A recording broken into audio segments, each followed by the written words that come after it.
Chicos y chicas, pues seguimos hablando, retomamos el tema de la cuestión de Ayotzinapa porque la búsqueda es relacionar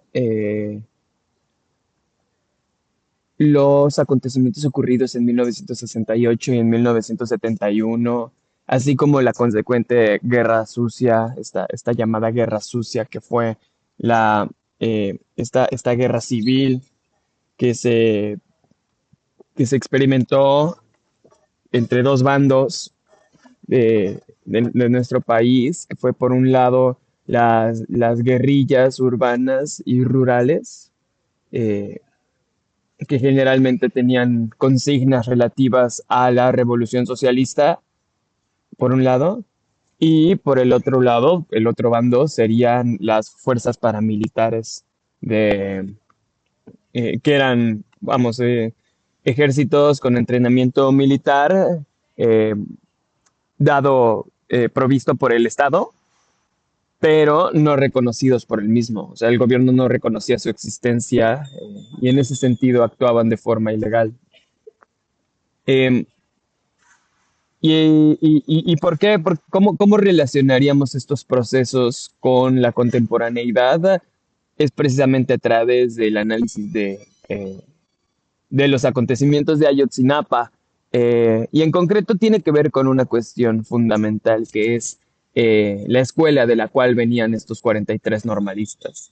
Recordemos que ellos venían de la Escuela Normal Rural Raúl Isidro Burgos, que en tiempo de la guerrilla, perdón, en tiempo de la Guerra Sucia fue una de las escuelas más importantes en estos acontecimientos debido a la guerrilla generada por Lucio Cabañas, que fue un líder estudiantil de Guerrero, eh, cuyas acciones estuvieron, vamos, activas, que fueron más intensas alrededor de el año de 1967 y que fue fundador del Partido de los Pobres, así como de la Brigada Campesina de Ajusticiamiento, así era el nombre de la guerrilla. Y él provenía de la misma escuela, de la Raúl Isidro Burgos, que el resto que los 43 normalistas asesinados ¿qué fue? ¿2014? Entonces es bien importante justo tener noción de los acontecimientos a los que se les llama guerra sucia, eh, esta forma en la que procedió el gobierno mexicano en contra de la protesta y de la misma forma en contra de las guerrillas que se formaron de forma urbana, o sea, en contextos urbanos y en contextos rurales, que fue, pues, nada, fueron relaciones violentas. Es importante tener esto en cuenta porque hasta la fecha estamos viviendo consecuencias de dichos acontecimientos. Por ejemplo, la forma en la que, eh, vamos, la desaparición de esos 43 normalistas la podemos relacionar, al menos teóricamente, porque no se tiene conocimiento de la realidad, de lo que ocurrió. Todos sabemos esto. Pero al menos teóricamente una de las vetas que se defienden en lo relativo a la búsqueda por silenciar a los jóvenes, es esta cuestión, está el hecho de que estos normalistas no venían de cualquier escuela, sino que venían de la misma escuela de la cual procedía el mismísimo Lucio Cabañas, ¿no? El fundador de una importante guerrilla en el contexto de la Guerra Sucia. Eh, bueno, seguimos hablando del gobierno de Echeverría y vemos que una de las respuestas que propuso Echeverría ante la guerra sucia, así como eh, pues ante el contexto de crisis global que había generado el embargo petrolero de 1973 por los países árabes de la OPEP. Por eso supongo porque aquí lo que dice es que la primera razón, bueno, una de las razones por las cuales tomó la decisión Echeverría de ampliar tanto la matrícula de las universidades como la, la burocracia estatal fue para reducir las violencias de la guerra sucia, pero yo defiendo que no, o sea, no solo fue eso, también tiene que ver con el contexto de guerra internacional, ¿no? Por eso digo eh, que fue una razón secundaria. ¿Y a qué nos referimos con la ampliación de la matrícula de las escuelas públicas? Pues prácticamente a eso, a que Echeverría buscó que más jóvenes estudiaran para que tuvieran una mayor oportunidad frente al contexto de crisis global.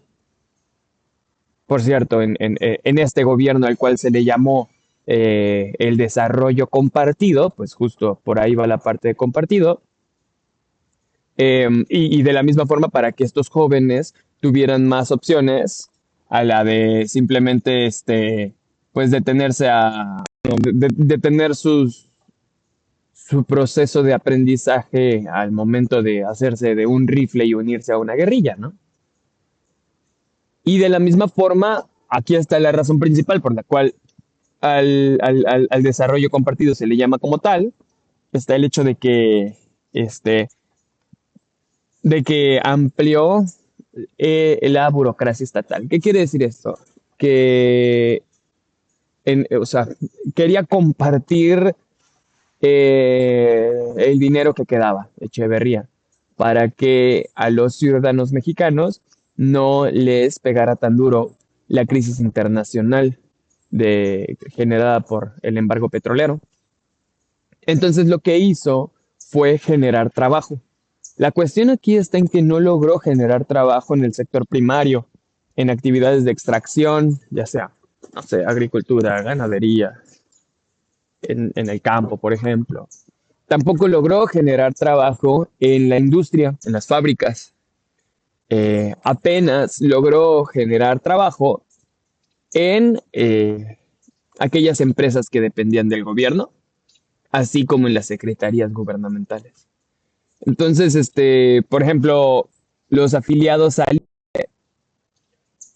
subieron al doble, mientras que los afiliados al IMSS, que constitucionalmente hablando tendría que ser cualquier trabajador que se desarrolle en el sector formal, se mantuvo en el sexenio la proporción de esos trabajadores que estaban afiliados al IMSS.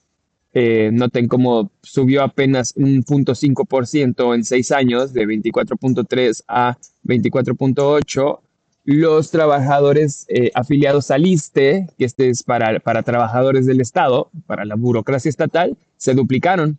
Miren, en 1970 había un 3.2%, mientras que 6 años después se duplicó al 6.4%.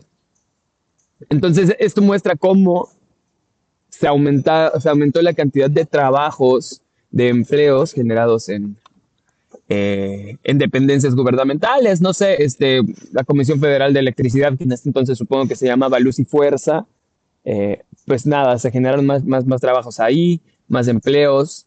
En las empresas estatales, como puede ser Aeroméxico, Mexicana de Aviación, Teléfonos Mexicanos, bueno, pues ahí también.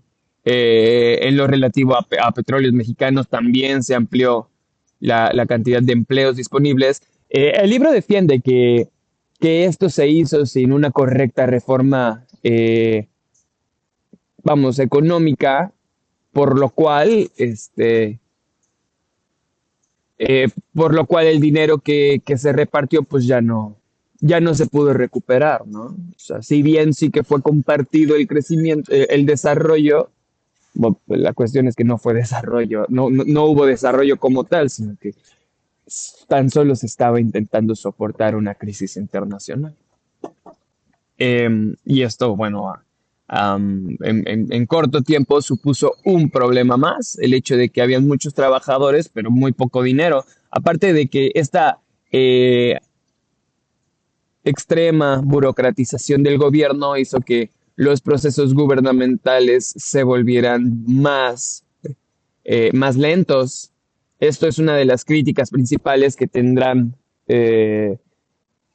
que tendrá, por ejemplo, el Fondo Monetario Internacional eventualmente sobre cómo pues el gobierno mexicano era a lo que se le suele llamar en el análisis de la administración eh, pública un estado obeso, con una hiperburocratización, con demasiadas empresas a su cargo y por lo tanto demasiado lento, ¿no? Hasta aquí dejamos este primer video y nada, enseguida grabo el siguiente porque a mis alumnos, sobre todo a mis alumnas eh, de estructura socioeconómica online, les tenía este en deuda, así que subiré este y otro más, el correspondiente a esta semana, cuanto antes. Gracias por escuchar y seguimos trabajando.